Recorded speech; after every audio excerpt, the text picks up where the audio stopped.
ஓம் சாந்தி. இன்று அறிவோமா ஆன்மீகம் பகுதியில் 6 விதமான திருப்தியை தனது வாழ்க்கையின் அங்கமாக ஆக்கிக்கொள்ள வேண்டும் என்கிற தலைப்பை பற்றி காணலாம். நான் என்னிடம் திருப்தியாக இருக்கிறேனா? என்னிடமும் என்னுடைய சமஸ்காரங்கள், என்னுடைய எண்ணங்கள், வார்த்தைகள் மற்றும் செயல்களிலும் திருப்தியாக இருப்பதும், மேலும் எவ்வாறு நான் உணர்கிறேன் என்பதும் வாழ்க்கையில் முன்னேறுவதற்கு மிகவும் முக்கியமானதாகும். அத்துடன் தமது வாழ்க்கையில் தன்னிடம் தான் திருப்தியாக இருந்து நேர்மறை ஆற்றல்களை பரப்பி நேர்மறை சூழ்நிலைகளை தன்னிடம் இருப்பவர்களையும் உணர்ந்து கொள்ள வேண்டியது அவசியமாகும். நான் பிறரிடம் திருப்தியாக இருக்கிறேனா? நாம் நமது நடிப்பை நடிக்கும் போதும், நமது பொறுப்புகளையும் உறவுகளையும் நிர்வகிக்கும் போதும் பலவிதமான சமஸ்காரங்களை உடைய பல்வேறு மனிதர்களின் தொடர்பில் வருகிறோம். நான் ஒவ்வொருவரிடம் திருப்தியாக இருக்கின்றேனா? அல்லது எனக்கு விருப்பமில்லாத ஒரு சிலர் இருக்கிறார்களா என்பதை ஒவ்வொரு கணமும் நான் சோதனை செய்து சரிபார்த்து கொள்ள வேண்டும். ஒவ்வொரு உறவையும் அழகாக ஆக்கிக் கொள்வதனால் அது எனக்கு பலத்தை கொடுக்கின்றது, மேலும் என்னை லேசாக வைத்திருக்கின்றது. பிறர் என்னிடம் திருப்தியாக இருக்கிறார்களா? பிறரிடம் நான் திருப்தியாக இருப்பது மிகவும் முக்கியமானது. அதேபோல் பிறரும் என்னிடம் திருப்தியாக இருக்கிறார்களா என்பதை நான் சரிபார்க்க வேண்டும்.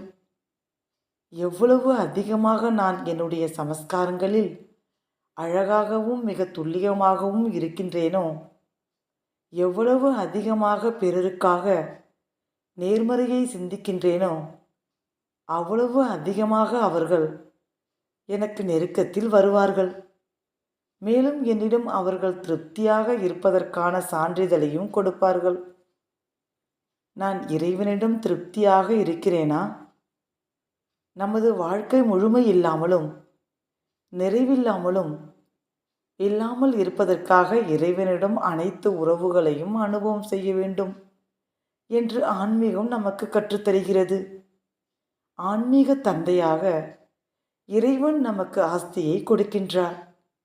ஆன்மீக ஆசிரியராக அவர் நமக்கு ஞானத்தை வழங்குகிறார். ஆன்மீக சத்குருவாக ஆகி அவருடன் எவ்வாறு தொடர்பு வைப்பது என்பதற்கு வழிகாட்டுகிறார்.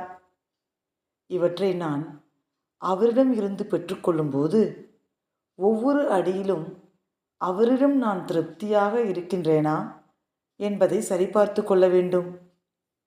இறைவன் என்னிடம் திருப்தியாக இருக்கின்றாரா?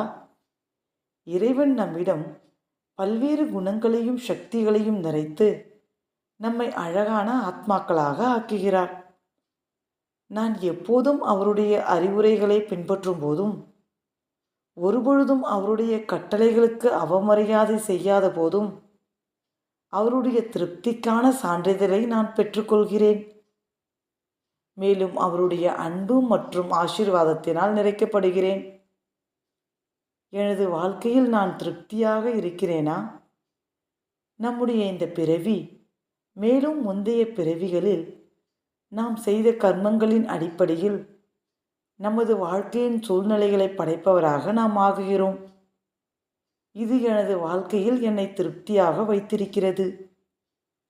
மேலும் நான் ஒவ்வொரு சூழ்நிலையையும் ஏற்றுக்கொள்கிறேன். மேலும் நிகழ்காலத்தில் அழகான மற்றும் நல்ல செயல்களை செய்து என்னுடைய சிறப்பான எதிர்காலத்தை உருவாக்கிக் கொள்கிறேன். ஓம் சாந்தி.